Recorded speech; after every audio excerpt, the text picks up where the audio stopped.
Juste avant que la vidéo commence, tu dois absolument savoir que tu peux récupérer une formation gratuite Assure ton bull market comme un pro et en plus de ça un accès VIP au contenu exclusif.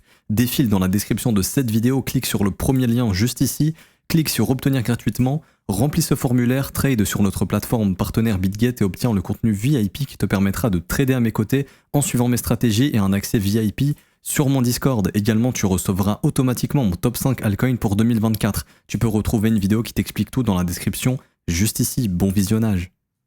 Bonjour à tous, j'espère que vous allez bien. On se retrouve pour le brief du jeudi 25 avril 2024. On se fera un point Bitcoin, Ethereum aujourd'hui. Vous avez choisi hier qu'on analyse Casper, du coup on va le faire. Je remets en jeu SNX et j'ai retiré BAT. Je pense que je vais retirer la 7 quand il passe pas pendant plusieurs jours pour donner la chance à une autre crypto-monnaie. Donc aujourd'hui ce sera SNX contre ENJ.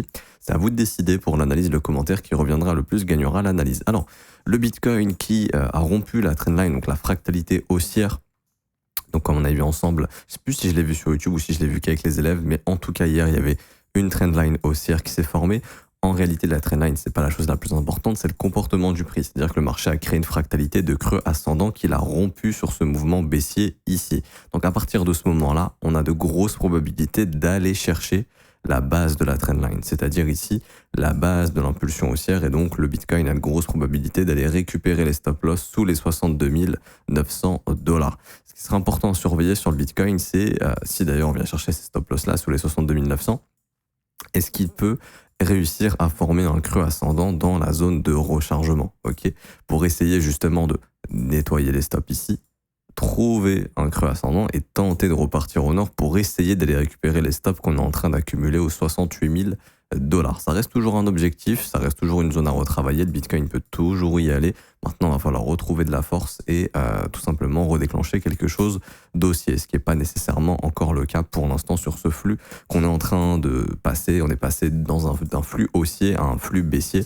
On voit également ici la trendline, hop, juste ici, vous voyez. On est venu rompre la fractalité haussière. On avait également ici une petite trendline qui commençait à se créer. Pareil, on est venu rompre la fractalité haussière, donc le marché déclenche un break baissier. On est venu également récupérer tous les stops qui étaient accumulés sous ces mèches ici. Pour l'instant, il y a eu de l'absorption, mais il n'y a pas encore de signal de retournement sur le prix. Si le prix n'arrive pas à se retourner là où il est actuellement, donc autour des 63 600, quelque chose comme ça. Prochaine étape, c'est de venir récupérer ce creux sous les 62 900. Il reste un petit peu de l'imbalance à combler. On a également de l'imbalance à combler jusqu'aux 61 400, 61 700. Donc c'est vraiment des objectifs pour moi qui peuvent essayer encore une fois de former un bottom du côté du Bitcoin ici pour essayer de maintenir ce range. Si Bitcoin tout simplement n'arrive pas à trouver de bottom dans ce bad range, bon bah à ce moment-là, vous connaissez la cible, on en a parlé depuis longtemps et personnellement je pense qu'on ira. Maintenant c'est pas possible de timer, mais on ira très très probablement faire un tour sous les 59 000 $. Je doute qu'on laisse intacte cette zone ici. Honnêtement ça m'étonnerait beaucoup. La question c'est est-ce que d'abord on va ici et on fait ça, ou est-ce qu'on y va maintenant? Ça encore une fois, c'est la fameuse question. Mais en tout cas, quoi qu'il en soit, il y a du flux baissier qui s'est formé. Maintenant, n'oubliez pas, on a deux événements importants cette semaine. On a le PIB américain aujourd'hui. Ça se trouve, on aura des résultats très bons. Et quand je dis très bons, en fait, c'est des résultats pas très bons. Dans le sens où ce que regarde le marché, ce serait un ralentissement du PIB. Si un ralentissement du PIB américain, ça pourrait permettre justement d'avoir une Fed moins agressive et qui va pouvoir se dire, OK, le PIB ralentit. Donc si le PIB ralentit, on peut envisager de baisser les taux réellement. Parce que tant que le PIB américain est fort, il n'y a aucune raison de baisser les taux du côté des États-Unis. Et pareil, demain, on a l'accord PCE. Donc par exemple, si on a un PIB qui a ralenti et un corps PCE qui a ralenti, là, ça donnerait des arguments en plus à la Fed pour se dire, OK, on peut slow down, on peut baisser les taux bientôt, par exemple, au prochain FOMC ou au deuxième FOMC qui arrivera peut-être au mois de juin ou au mois de juillet, par exemple. Mais en tout cas, si on a un PIB qui est toujours très fort au-dessus des attentes, donc au-dessus des 2,5%, et qu'on a un corps PCE à 0,3, voire même à 0,4, ça serait pas du tout positif, et ça, le marché va le pricer d'une façon baissière, car ça voudrait dire économie encore croissante et une inflation qui a trop de mal à ralentir, donc aucune chance de baisser les taux tout de suite, ok? Donc c'est ces deux informations à surveiller cette semaine. Et n'oubliez pas que le marché est attiré justement pendant des événements de liquidité, dans des zones où on peut exécuter beaucoup d'ordres. Donc là, il y a clairement une zone évidente. Maintenant, c'est sous les 62 900.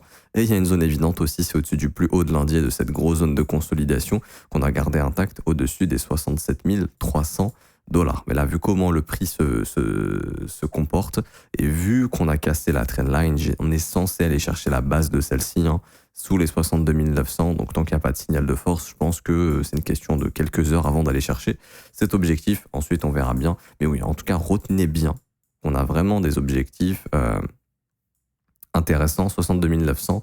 Et puis ici, 61 700. Retenez ces deux objectifs pour aujourd'hui si on continue le flux baissier. Ok.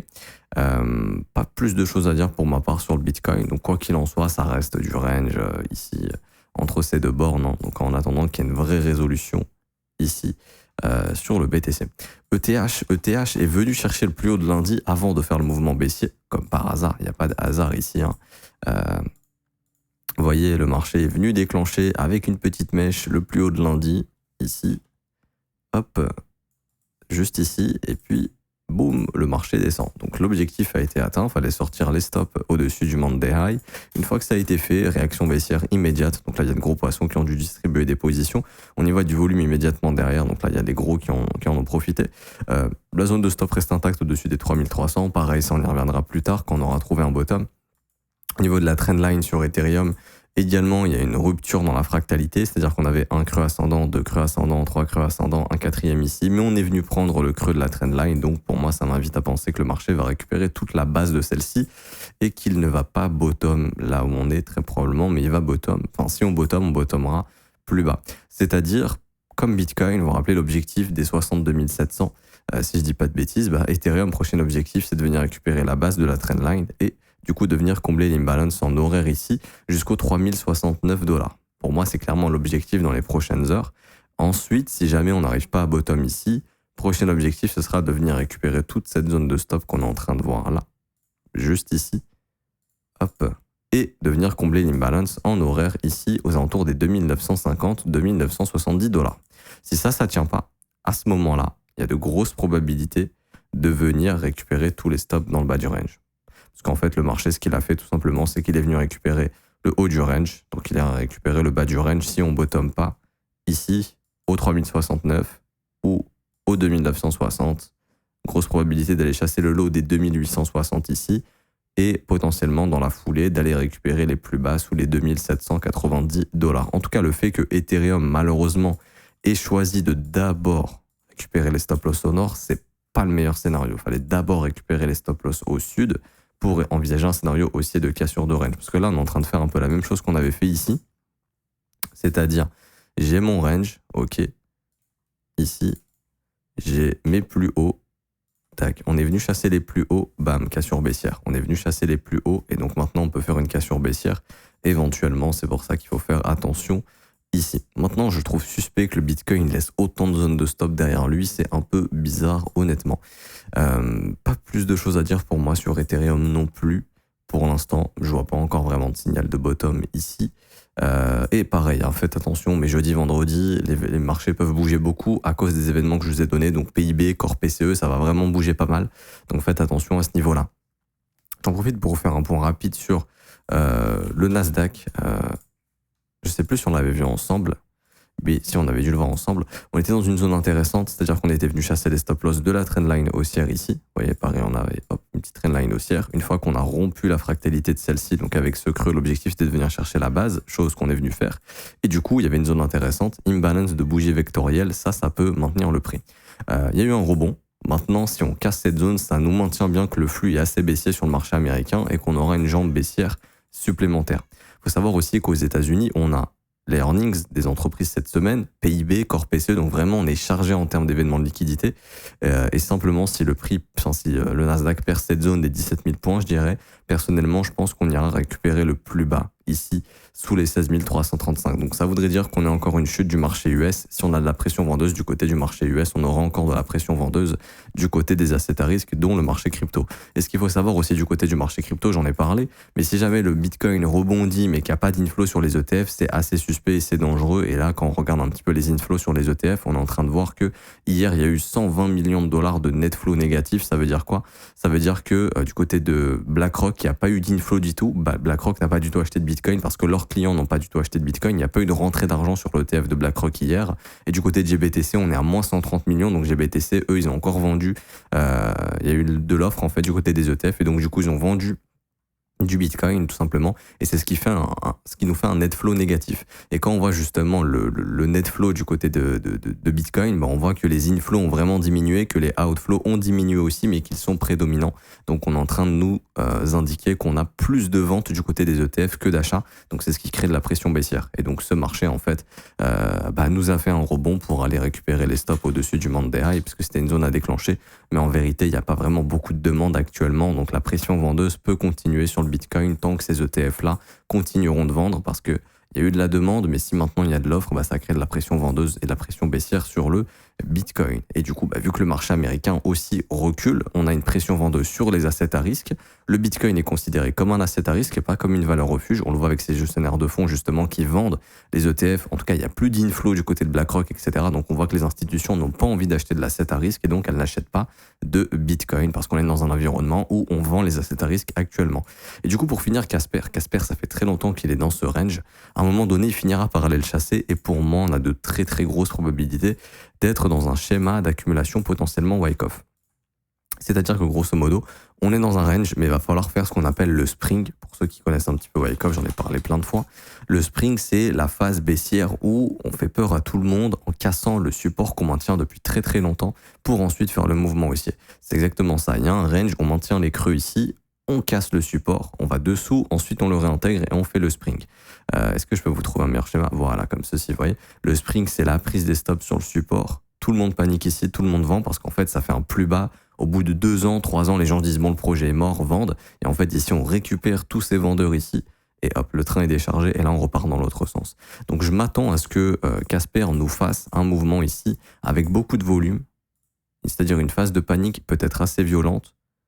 Pour faire flipper tout le monde, on récupère le plus bas de 2022 ici, le plus bas de 2023 ici, qui a déjà été récupéré. Hop, je peux mettre un petit check ici.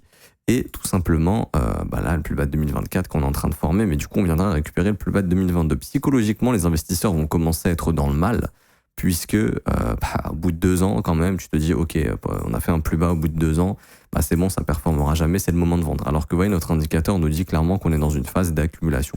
Pas forcément d'accumulation, mais il y a une faible volatilité. Et c'est pendant ces phases-là, justement, où c'est intéressant d'accumuler et de se positionner pour de l'investissement. Ok, c'est pas quand on est dans le rouge et qu'on est en mode FOMO, c'est vraiment quand on est dans le vert. Mais je pense qu'il faut attendre le spring, donc on aille sous les 2,2 centimes, ok. Et il y aura une baisse, je pense, assez violente si on y va. Mais grosso modo, voilà, faudrait s'attendre à entre moins 40 et moins 60.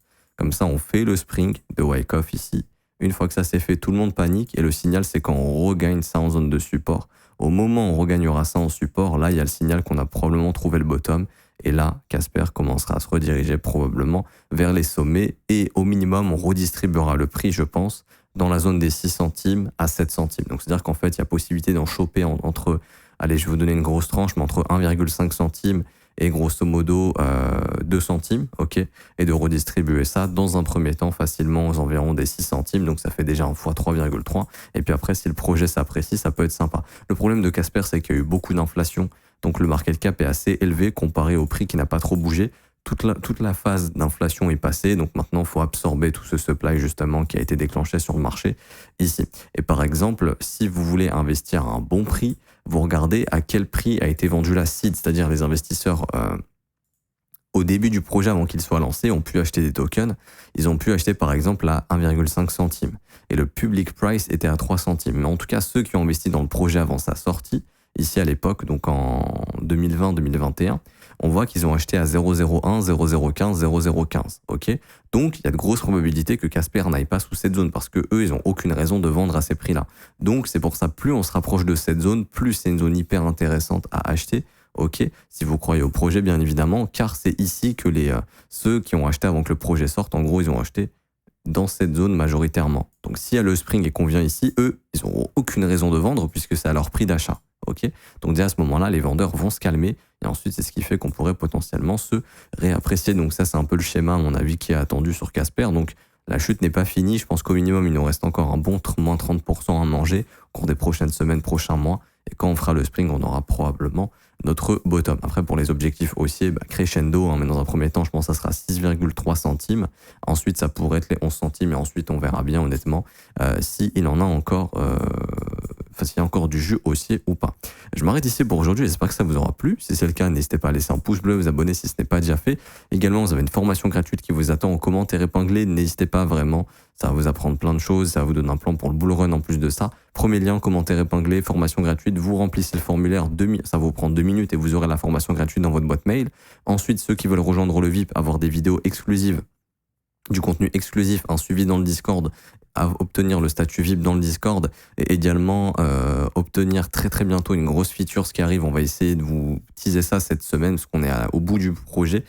N'hésitez pas tout simplement, ça se passe avec le deuxième lien en commentaire épinglé, rejoindre le VIP gratuitement, vous cliquez sur ce lien et vous aurez toutes les informations pour rejoindre le VIP gratuitement, il n'y a rien à payer, il y a une vidéo YouTube qui vous explique tout. Également dans le Discord, vous pourrez récupérer les vidéos de formation qu'on a tournées ici pour les VIP. Et puis pour ceux qui veulent se former à mes côtés tous les jours en direct du lundi au vendredi, mais c'est dispo en rediffusion également, et en plus de ça, avoir accès à une formation de 19h qui vous apprend tout sur l'analyse technique, l'order flow, l'analyse fondamentale, la psychologie des marchés, créer votre propre plan et développer et comprendre votre profil de trader, vous pouvez rejoindre l'école. C'est un abonnement qui est payant. Cette fois-ci, ça commence à partir de 49 € par mois. C'est sans engagement. Vous pouvez annuler le renouvellement quand vous le souhaitez. Et vous avez aussi des offres 3, 6 et 12 mois qui ont des réductions actuellement.